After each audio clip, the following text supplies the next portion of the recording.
Alhamdulillahi Rabbil Alamin. Allahumma salli wa sallim ala Sayyidina Muhammadin wa ala alihi wa ashabihi ajma'in.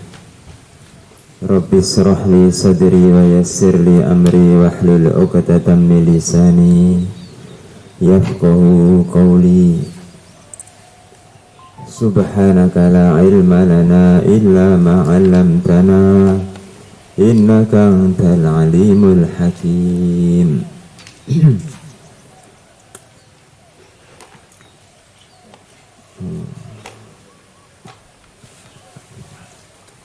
Amal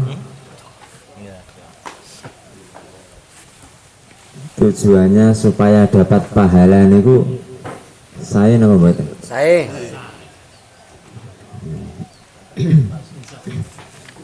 beramal supaya dapat surga, beramal supaya dapat pahala.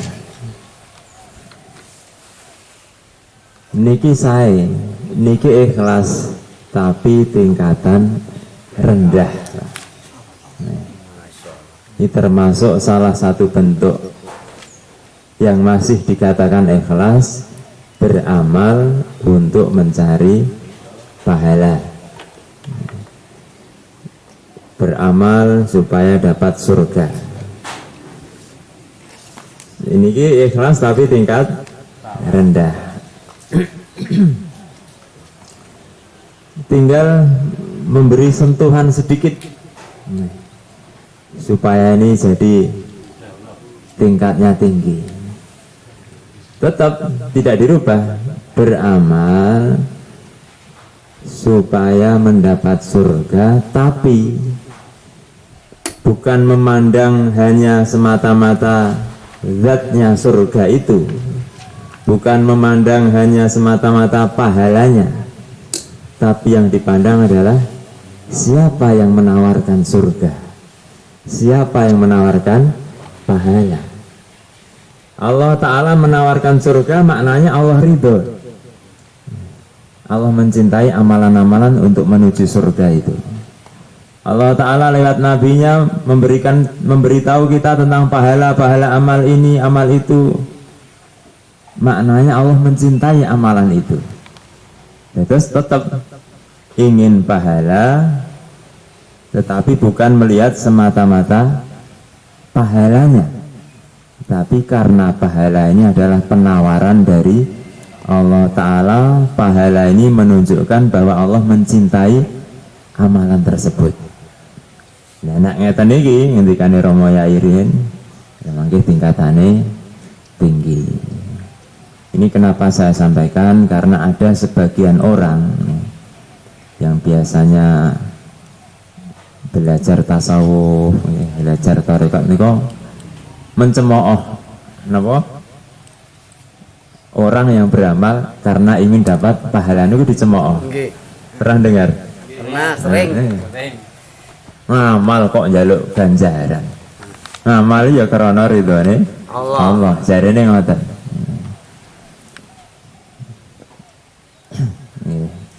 Akhirnya jadi seolah-olah bertentangan, padahal pahala ini yang menyampaikan siapa?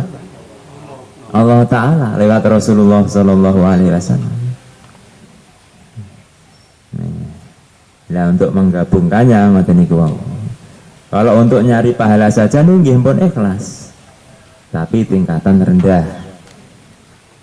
Tapi kalau tadi bukan melihat semata-mata pahalanya, karena ini penawaran dari Allah.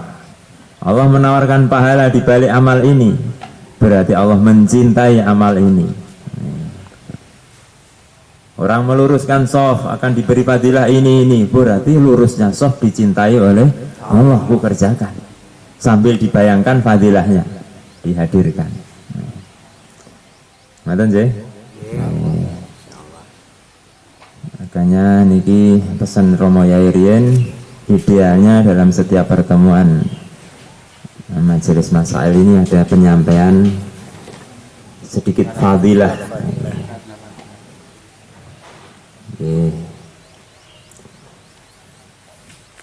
Fadilah niki sedikit saja nih Pak, supaya kita bisa tambah ihtisab.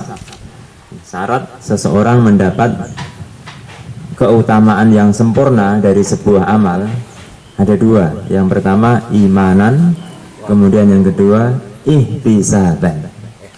Imanan itu pripun? Gampangane melakukan amal karena taat kepada Allah. Niku realisasi dari kata-kata imanan.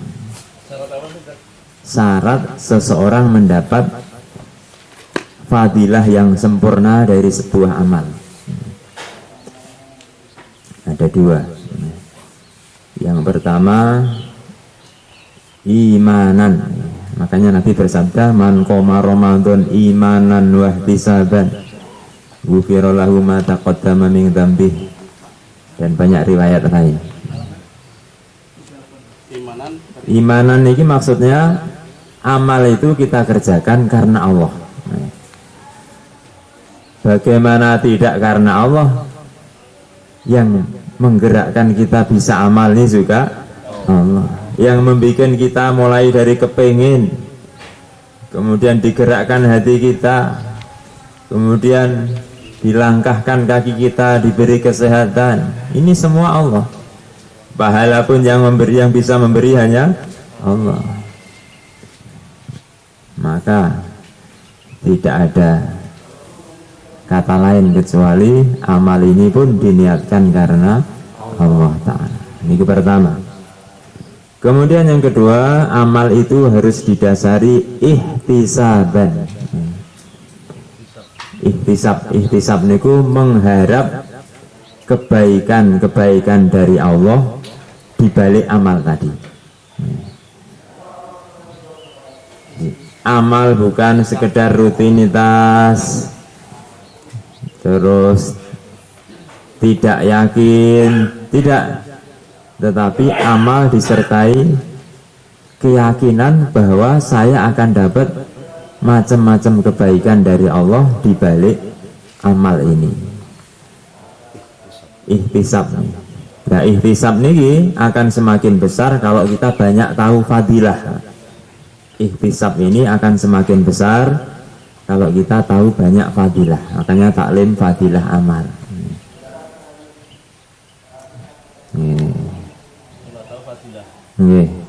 Kalau kita tahu, semakin kita tahu banyak fadilah sebuah amal, maka semakin pula kita bisa menghadirkan ihtisab yang lebih besar dari amal itu.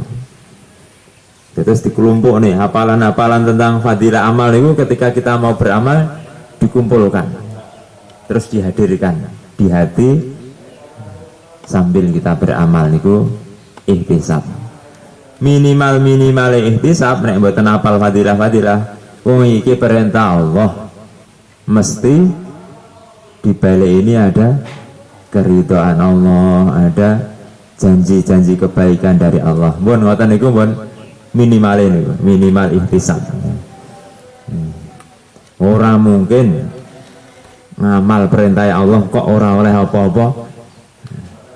Tidak, pasti ada kebaikan-kebaikan yang dijanjikan Allah di balik amal ini. Insya Allah ya. Insya Allah.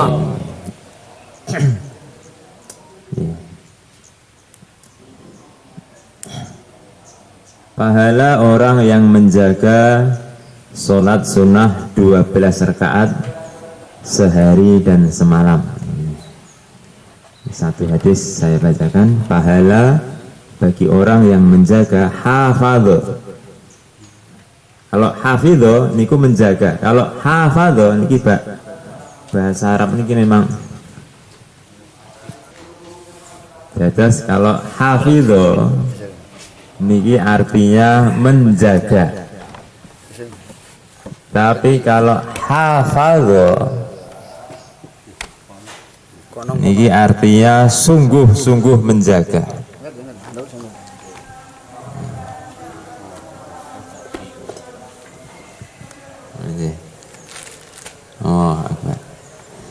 Terus hadis niki menggunakan kata-kata hafadh. Barang siapa yang sungguh-sungguh menjaga. Sungguh-sungguh menjaga niku maknane nek kelewat dikodok di antara realisasi. dari kesungguhannya menjaga niku sebuah amal kalau lewat dikodok. Bukan hanya amalan fardu, amalan sunnah pun kalau terlewat disunahkan untuk dikodok. Barang siapa yang sungguh-sungguh, pahala orang yang sungguh-sungguh menjaga sholat sunnah 12 rakaat dalam sehari semalam. Baginda Nabi bersabda, tidaklah seorang muslim dia sholat karena Allah pada sehari semalam sebanyak 12 rakaat sholat sunnah ghaira faridatin, selain sholat fardu, kecuali Allah akan membangunkan baginya sebuah rumah di surga. Ini hadis sahih, hadis riwayat Muslim.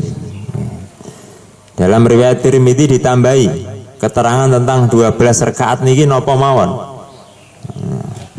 Barang siapa yang sungguh-sungguh menjaga 12 rakaat sholat sunnah akan dibangunkan sebuah rumah di surga. Berarti masuk surga maknanya. Maknanya dia akan husnul khotimah. Karena kalau su'ul khotimah tidak akan masuk surga. Maknanya janji ini dia akan mati dalam husnul khotimah, mati tetap membawa iman, akhirnya masuk surga, akhirnya dapat sebuah rumah istana di surga. Napa niku? 4 rakaat sebelum zuhur. Masing-masing ada fadilahnya. Niki pertemuan kali ini nyebutkan secara umum niki riyen. Nggih pundi mawon. Terus 2 rakaat setelah zuhur, 2 rakaat setelah maghrib, 2 rakaat setelah isya, 2 rakaat setelah subuh. Sebelum 2 rakaat setelah zuhur, 2 rakaat setelah maghrib,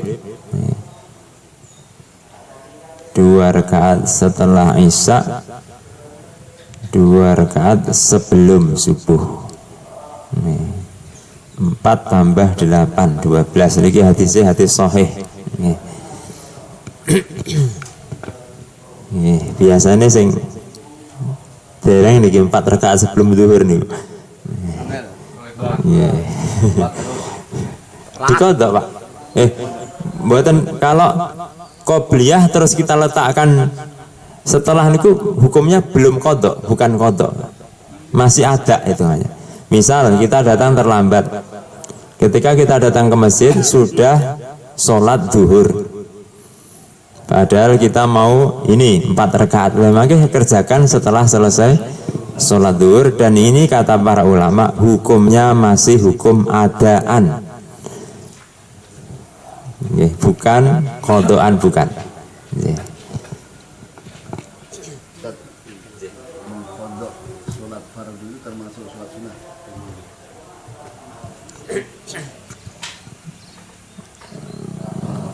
Sholat fardu yang kita tinggalkan termasuk sholat sunnah. Maksudnya apakah mengkodok sholat fardu, dengan mengkodok sholat fardu kita dapat pahala sunnah? Misalkan 4 rakaat sebelum zuhur, tetapi niat kita mengkodok sholat zuhur yang kita tinggalkan, ini termasuk sholat sunnah sebelum zuhur atau di luar itu? Di luar itu. Tetes mengkodok sholat itu mengkodok sholat itu bukan sholat sunnah, itu sholat fardu. Sholat fardu yang dikodok. Hukumnya wajib mengkodok sholat-sholat fardu yang tertinggal. Nanti disampaikan Ustaz Fatkur nih. Jadi artinya sholat sunnah yang dikerjakan seperti mohon maaf mungkin tasbih, sholat tobat, duha itu tidak bisa dibarengi atau dimasukkan dalam mengkodok sholat. Maksudnya niatnya didobelkan kan? Bukan, karena kemarin pemikiran dia begini, Maaf nih, daripada sholat 4 rakaat sebelum zuhur lebih baik diniatkan mengqadha sholat zuhur yang kita tinggalkan. Nah, ini apa nilainya sama? Apa mungkin lebih bagus? Kemudian saya berpikir di saya nih, ya saya pisahkan sholat sunnah, saya pisahkan sendiri, mengqadha sholat saya pisahkan sendiri. Tetapi pemahaman kemarin itu saya tangkap, daripada sholat sunnah yang kita kerjakan lebih baik waktu sholat sunnah digunakan mengqadha sholat yang kita tinggalkan. Atau wajib. Niki sebetulnya bagian fikih satu, tapi nggih mboten napa-napa. Sekalian saya sampaikan tertib dalam mengqadha sholat fardu niki. Ada dua pilihan dari para ulama. Yang pertama ini sangat berat, tetapi sebetulnya ini adalah justru yang paling hati-hati, dan ini adalah pendapat yang terkuat dalam madhab kita, madhab Syafi'i. Orang yang masih punya qadha sholat fardu niki dia tidak boleh sholat sunnah, Pak. Tidak boleh sholat sunnah, haram sholat sunnah niku. Tidak bolehnya niku hukumnya haram. Bukan hanya sholat sunnah, semua kegiatan lain harus dia tinggalkan. Dia harus fokus untuk mengqadha sholat fardu, dan ini berat. Ada dua pendapat nih, Yang pertama, semua waktu untuk qadha. Karena satu kali sholat fardu itu nilainya tidak bisa dibandingkan dengan ribu-ribu sholat sunnah. Gak bisa dibandingkan. Ini konsekuensi dari pendapat ini, sholat sunnah tidak boleh. Ini kalau tertinggalnya sholat fardu dahulu itu tanpa udzur, sholat sunnah tidak boleh. Tapi ini berat. Kita biasa mengikuti di pondok ini pendapat yang kedua. Ini pendapat pertama ini intinya harus diqadha seketika. Harus diqadha seketika. Maka semua waktu digunakan untuk qadha. Kemudian yang kedua, alat tarohi, bahasanya fikih niku. Tidak harus seketika contohnya. Ini yang bisa kita jalani. Bukan karena kita mau enak-enak, tapi ini yang bisa kita jalani. Tidak harus seketika. Maknanya, seandainya mau sholat sunnah pun boleh. Menurut pendapat kedua ini yang diriwayatkan dari Syekh Abdullah ibnu Haddad, Abdullah al-Haddad, sholat sunnah sama dengan boleh. Ada satu syarat dari pendapat kedua ini.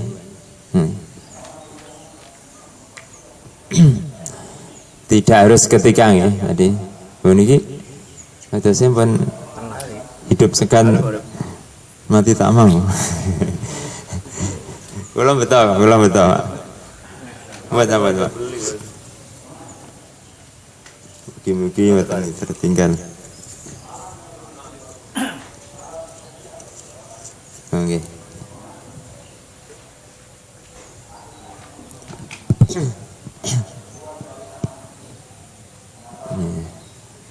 Syaratnya, syarat dari pendapat kedua ini,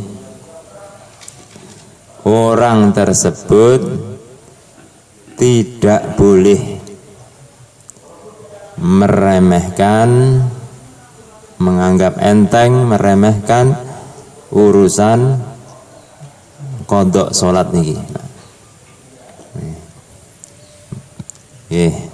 Jadi tidak harus seketika, berarti sholat sunnah boleh. Buka YouTube boleh. Nek menurut niki jenengan buka YouTube haram. Seluruh waktu harus untuk qadha karena kepentingan menambal sholat fardu yang tertinggal niku, masya Allah, nggak bisa dibayangkan besarnya kepentingannya.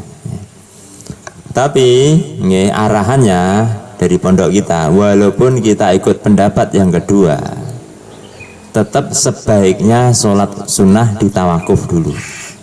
Untuk yang masih mengkodok sholat fardu, sebaiknya sholat sunnah ditawakuf. Nek nggih kepengin sekali-kali nggih mboten napa-napa.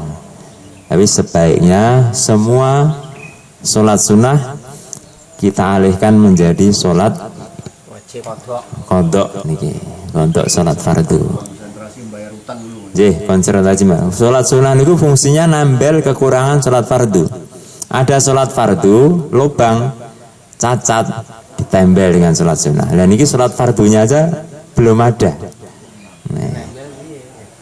Gini Ustaz, untuk mengkodok sholat yang kita tinggalkan itu banyaknya rokaat atau banyak mengkodok tidak ada batasan, semampu kita. Misalkan subuh nih, satu hari saya kodok 5 kali, bisa jadi Bisa. dalam waktu yang tidak ditentukan.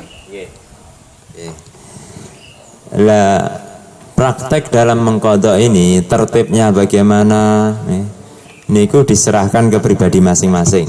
Syaratnya tidak boleh meremehkan nih. Lah supaya tidak meremehkan biasanya diarahkan untuk buat nisab lah.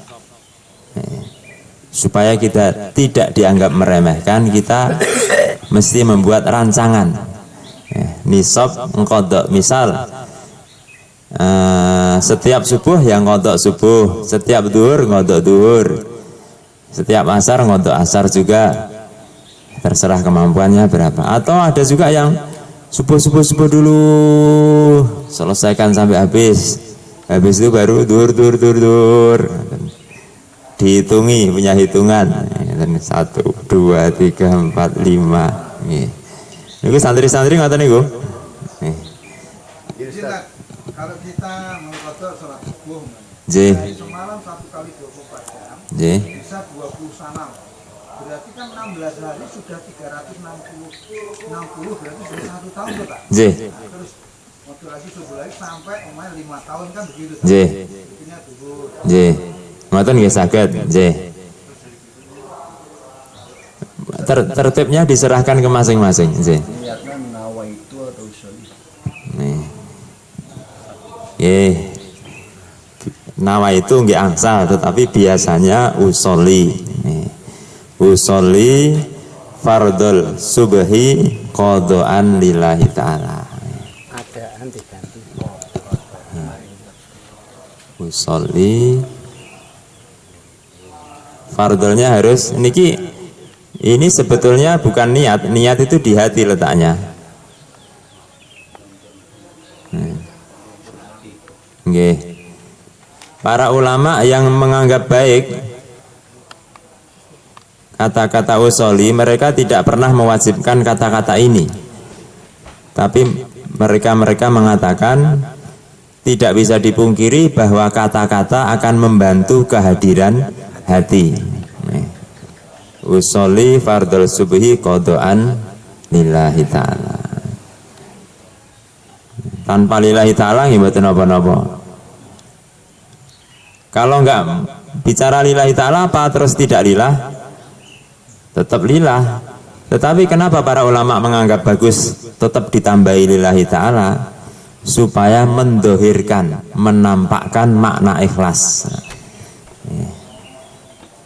Ini mau kata-kata ini akan mempengaruhi hati.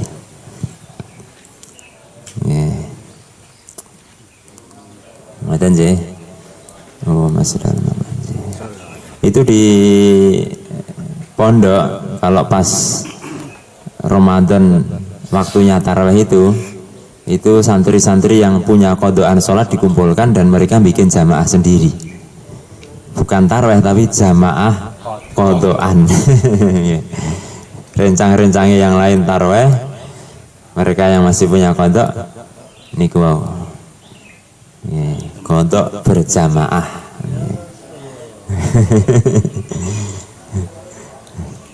Kecuali tahun ini agak, Masya Allah.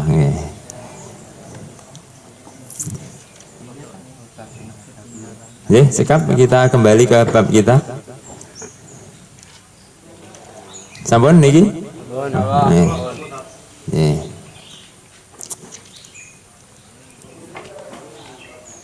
Kita terakhir kemarin, bismillahirrahmanirrahim. Sudah kita baca kemarin ya. Bab tentang masalah riba.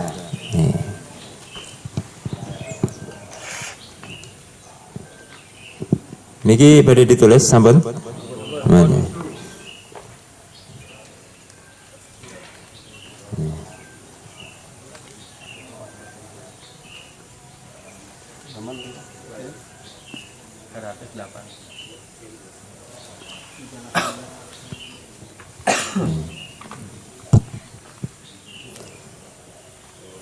Riba hukumnya apa kemarin? Dia bukan hanya haram, tetapi dia minal kabair, termasuk salah satu dosa besar. Bahkan bukan hanya termasuk kabair, akbarul kabair bittifaqil ulama nih. Ulama sepakat bukan hanya dosa besar, tapi riba ini adalah dosa besar yang paling besar, termasuk dosa besar yang paling besar. Bukan hanya itu saja, ada ancaman orang yang makan riba diperangi oleh Allah dan Rasulnya. Na'udzubillah min dzalik. Sehingga kata para ulama, makna diperangi oleh Allah dan Rasulnya niki alamatun ala su'il khotimati, satu tanda orang itu na'udzubillah akan mati dalam keadaan su'ul khotimah. Semoga Allah selamatkan kita, amin amin. Nggih. Lah kok ngerimen nggih panjang gitu Pak. Karena efeknya dalam, kalau dilihat secara apa namanya global dalam kehidupan umat Islam akan parah efeknya niku. Sistem ribawi niku akan berakibat fatal dalam perekonomian kesejahteraan umat Islam. Karena kesalahannya menyebabkan madorot kepada umat yang sangat banyak, maka ini diharamkan dengan dianggap sebagai dosa besar yang paling besar. Na'udzubillah. Dan ini ada 4 macam.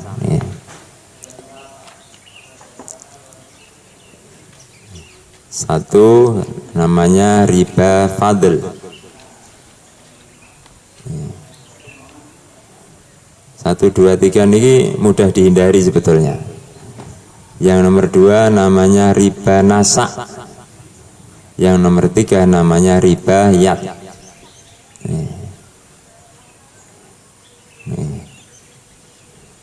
Tiga jenis riba ini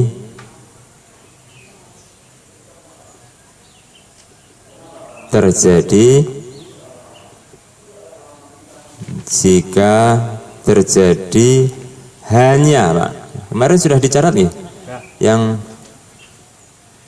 dalam apa, jual beli barang-barang tertentu kemarin ya, jual beli barang ribawi. Apa kemarin barang ribawi ini? Emas atau perak dijual belikan dengan emas atau perak. Terus kemudian yang kedua, makanan dijual belikan dengan makanan yang lain. Satu jenis. Jika satu jenis, syaratnya belum ditulis nih satu. Jika satu jenis, maka ada 3 syarat. Ini belum ya 3 syarat nih. Belum. Satu jenis niku contohnya pripun, langsung contoh mawon. Tukar tambah emas. Nih. Contoh satu jenis niki tukar tambah emas. Emas dengan emas. Nih. Beras jelek nih ditukar dengan beras yang bagus, biasanya terjadi juga. Kula nggih nate rin beras jatah niku nggih kurang marem. Akhirnya kita pergi ke toko, beras jatahnya ditukar dengan beras yang bagus. Ini satu jenis, ada 3 syarat. Ini yang pertama, poin pertama. Napa niku 3 syarat? Yang pertama, syarat pertama nih, mislan bimislin kata Nabi dalam hadis sahihnya. Ukuran harus sama persis. Tidak boleh ada tambahan. Jadi nek jenengan gadah emas perhiasan yang lama 3 gram, ijole kedah emas perhiasan emas yang baru yang juga 3 gram.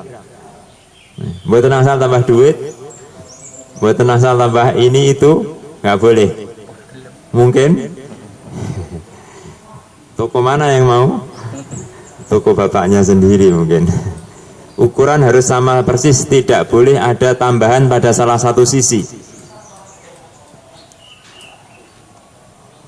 Nih, pada salah satu sisi. Nah ini kalau melanggar syarat pertama niki terjadi riba fadl niki. Jika melanggar syarat nomor 1. Niku nami ribane namine riba fadl. Contoh pripun? Cincin 3 gram plus uang 800.000 dijual belikan dengan cincin baru 4 gram. Ini buat tenang salah, Pak. Nih. Tukar tambah buat tenang salah. Gak boleh nih. Bukan hanya gak boleh, dosa besar nih, Pak. Solusinya berpun solusinya mudah. Langsung kita tulis solusi. Cincin lama, yang lama dijual dulu. Apa, Pak? Jual dahulu cincin yang mau kita tukar nih, cincin lama. Langkah pertama nih ya, terima uangnya, diterima dulu. Terus uang dikumpulkan, uang ditambahi. Untuk beli yang baru. Ngeten akotnya menjual beli, nak ngeten iki jual beli biasa. Untuk beli yang baru. Ya, sebetulnya jual dulu. Ya. Uang hasil penjualannya diterima, kita minta diterima. Ya. Untuk semua barang. Untuk semua, ya. Barang hanya ini. Yang kemarin kita bahas. Hanya kalau emas perak melawan emas perak, makanan melawan makanan, hanya ini saja. Oh, enggak boleh berkembang mobil atau... Oh, mboten. Tidak, ini hanya untuk ini saja. Nggih. Nah, emas dengan makanan pun mboten, Pak. Kemarin sudah kita tulis ya. Hanya emas perak melawan emas perak. Atau makanan dengan makanan yang lain pun niku mawon, 2 gambaran saja. Kalau sudah silang, emas perak dengan makanan pun jual beli biasa, nggak ada syarat khusus. Sudah tidak ada syarat khusus. Sedikit cerita, mungkin kita anggap aneh. Gini saja kok bisa fatal akibatnya. Kenapa niki? Nah, niki ulama fikih mboten saged jawab, Pak. Ulama fikih tidak memberikan jawaban dalam kitab-kitab fikih mereka. mereka hanya mengatakan wa illatu tahrimir riba ta'abudiyun. Ilat sebab pengharaman riba bersifat ta'abudi. Ya memang perintah ya Allah gitu, ya jalankan. Wis nggak usah banyak tanya. Ini ngoten niku, Pak. Pancen ngono kuwi, ya ngoten niku aja. Tetapi Al-Imam Ghazali, Hujjatul Islam, beliau seseorang yang disebut sebagai Hujjatul Islam, bisa membahasakan Islam dengan bahasa yang sangat indah, bisa diterima akal, sehingga dikatakan beliau adalah pembelanya Islam, Hujjatul Islam. Beliau mengatakan, ini beliau cerita tentang ini di kitab Ihya Ulumuddin niku di bab syukur, Pak. Kita ini nggak nyambung ya. Cerita masalah riba jual beli emas, babnya bab syukur. Ternyata jual beli seperti ini adalah kesalahannya niku orang niku tidak syukur, Pak. Kenapa tidak syukur? Dia tidak menggunakan nikmat yang diberikan oleh Allah sesuai dengan perintah yang memberi, sesuai dengan hikmah yang memberi. Emas perak niku hikmah terbesarnya untuk apa sih, Pak? Emas perak niku bukan sebetulnya, Pak. Perhiasan niku hanya sedikit, nggak boleh berlebihan. Kalau berlebihan walaupun yang memakai wanita jadi haram. Kebolehan emas perak sebagai perhiasan itu hanya secuil penggunaan emas perak. Penggunaan aslinya apa, Pak? Mata uang, Pak, hasilnya. Mata uang itu bukan kertas yang nilainya adalah nilai nominal, bisa dipengaruhi oleh politik, bisa dipengaruhi oleh kekuatan sebuah negara dan sebagainya. Tapi mata uang yang asli, yang betul-betul adil secara Islam adalah emas perak. Nilainya nilai zat, bukan nilai tulisan nominal, tapi nilai zat. Ngerti Pak? Lah mata uang niku seharusnya beredar luas di masyarakat. Emas perak yang jadi mata uang ini akan sangat merugikan, mengganggu apa namanya ketenangan aturan umum kalau disimpan dalam jumlah banyak. Emas perak ini satu alat yang digunakan untuk mendapatkan barang lain. Makanya kok digunakan alat untuk mendapatkan barang lain, kok malah saling ditukarkan, ya, melanggar berarti. Alat untuk mendapatkan barang supaya beredar di masyarakat kok malah disimpan, kena zakat jadinya. Ada denda-denda. Makanya ini karena melanggar hikmah, nah ini maka diharamkan oleh Allah. Dan karena efeknya nanti luas ke masyarakat, nah, maka tingkat keharamannya itu besar, Pak. Misal satu contoh mudah, Pak. Jenengan ngasih saya sorban hadiah misalnya. Pak Fatih, kula saya kasih sorban. Oh nggih Pak, matur nuwun. Berarti kan sudah jadi milik saya nih ya. Terus saya ambil gunting, Pak. Jenengan tahu yang ngasih itu. Tak gunting ini sorban yang jenengan kasihkan ini. Sudah milik saya. Untuk lap kotoran, kompor kotor dilapi nggih sorban guntingan mau. Pripun perasaan yang ngasih? Allah. Akan sangat kecewa, akan sangat marah. Jadi melanggar hikmah niku satu yang besar.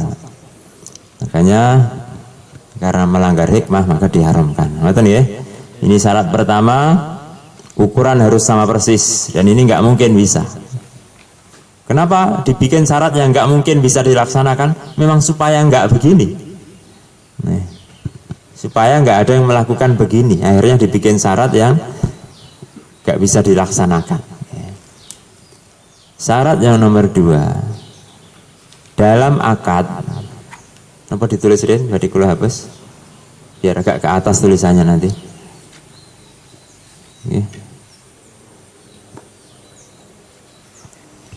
Oh,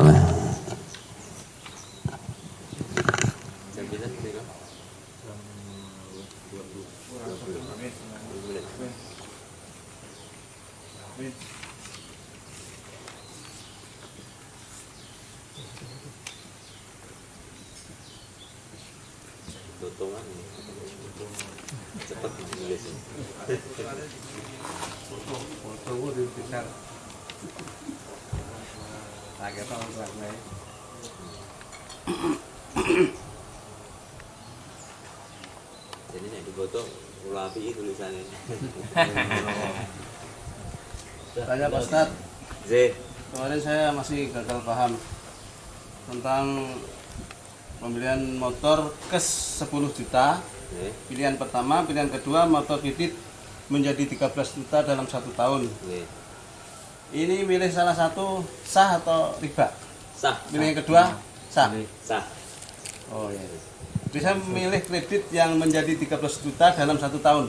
Boleh, nggih, sah. Oh, berarti Walaupun yang itu. Nggih. Nggih. Terus aku bercepat ke Mas Harif soalnya. jual beli kredit itu sendiri secara asal hukumnya niku boleh, Pak. Kredit itu bukannya nggak boleh, boleh kredit niku, Pak. Yang bikin nggak boleh syarat tambahan nih, Pak. Bunga nih. Nih. Utangnya sekian, tambah bunganya sekian. Utangmu harga pokok sekian, tambah bunga sebab kamu ngeredit, bunganya sekian. Nah ini buatan asal. Tapi kalau tambahannya ini langsung kita tetapkan sebagai harga jual, nah, boleh.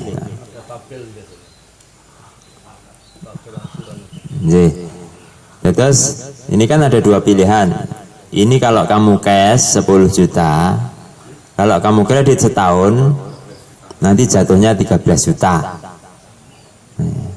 Per bulannya sekian, total 13 juta aja. Ini boleh hasilnya.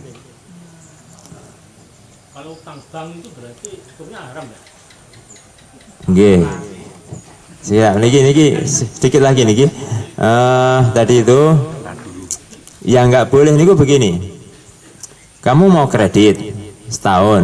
Oh ya, kalau begitu harganya 10 juta. Nanti 10 juta dibagi 12, ketemu apa istilahnya, harga pokok. Ditambah bunga karena Anda ngeredit, karena Anda berhutang ya, menunda pembayaran, maka dikasih bunga per bulan sekian. Nah ini yang bikin haram. Tapi kalau langsung, kalau kamu mau bayar kredit dalam setahun harganya 13 juta, boleh kalau ini Pak, langsung ditetapkan 13 juta ini sebagai harga jual. Nih, ngoten. Terus kredit syariah nih nggih tipis ya nih beda nih, memang beda di akad Pak. Nih. Hampir sama, tapi nanti ada nggak samanya di belakang.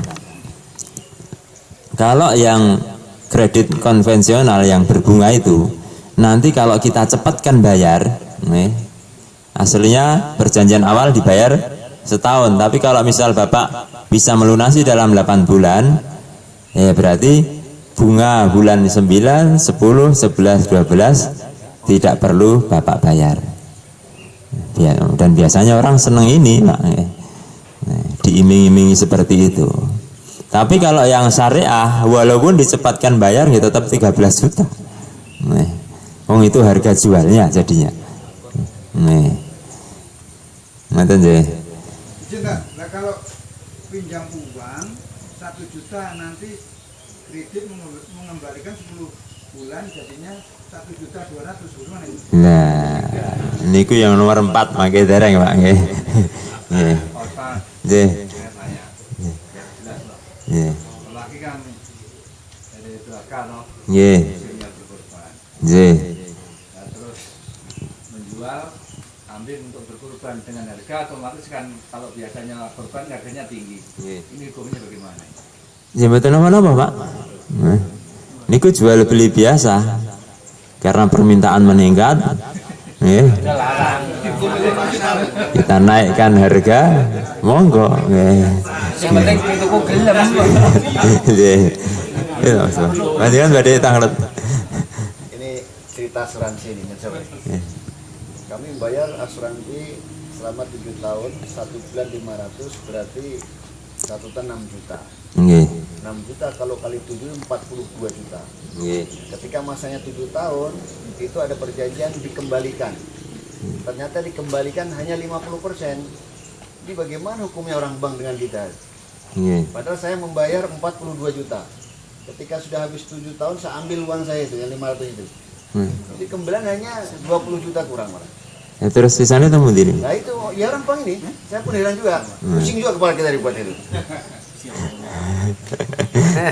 Ditipu. J. Nah, ya orang, itu orang asuransi itu. Kalau saya malah hilang. Malah hilang tuh. Nah itulah muamalah. Muamalah. Distorkan. Niku anu Pak. Kita fokus ke sini dulu aja, nggih.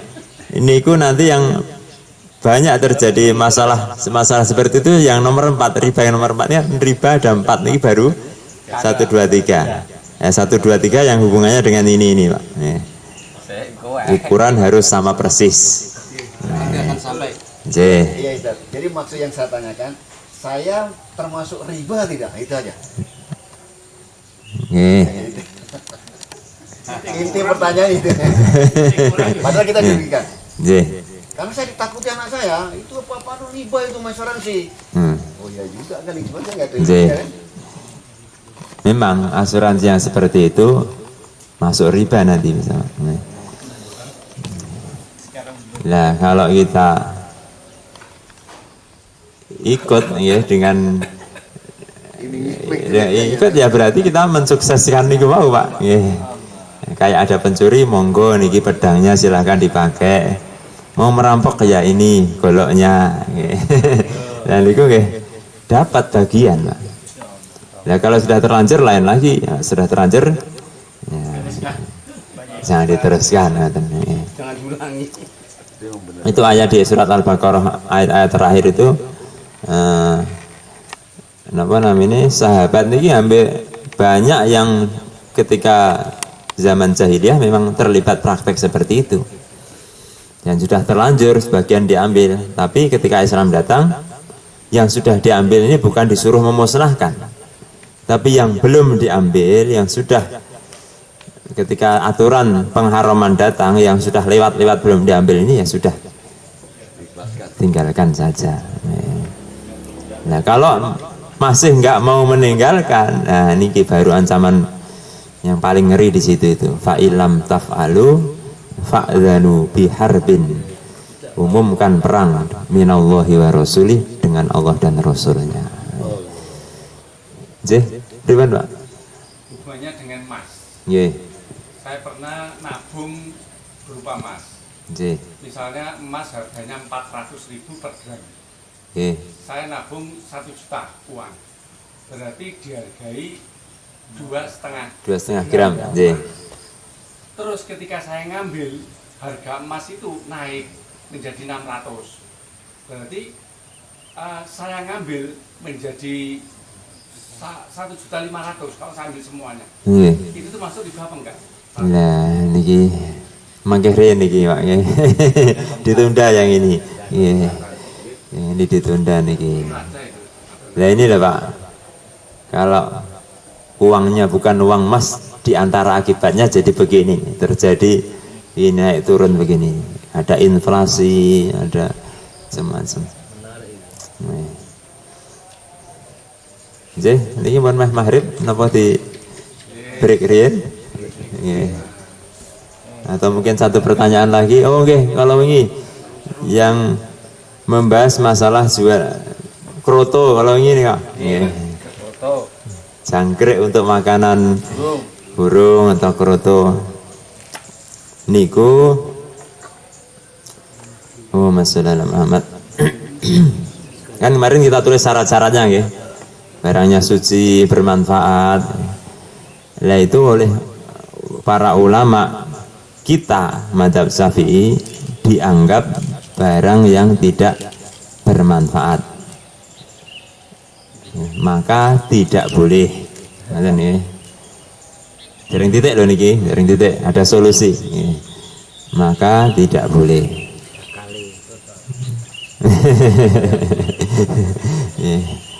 Karena nggak boleh ya sebaiknya dihindari.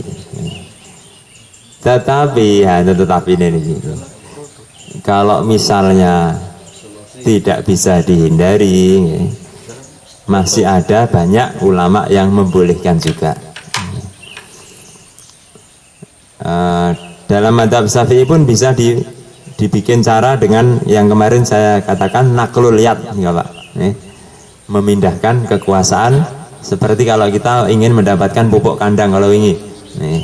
Akadnya bukan jual beli tapi memindahkan kekuasaan. Karena pupuk ini, kotoran sapi ini aku yang mengumpulkan, berarti aku yang menguasai. Kok kamu mau ambil? Bayar. Untuk memindahkan kekuasaan saya atas pupuk ini menjadi kekuasaanmu. Kenapa bahasanya kekuasaan? Karena barang najis tidak bisa dimiliki, tapi bisa dikuasai kalau manfaatnya halal. Maka bayar. Atau sebagian ulama dalam mazhab Hanafi khususnya itu membolehkan. Ketika praktek ini sulit dihindari, bukan kita, tapi prakteknya sulit dihindari, masih banyak yang membolehkan. Niatnya ikut ulama yang membolehkan. Ngoten? Mugi-mugi ilmu kita dijaga oleh Allah Ta'ala, diberi manfaat dunia akhirat. Amin. Kita pending dulu salat maghrib. Subhanallah hamdihi, subhanallah bihamdihi. Assalamualaikum warahmatullahi wabarakatuh. Waalaikumsalam warahmatullahi wabarakatuh.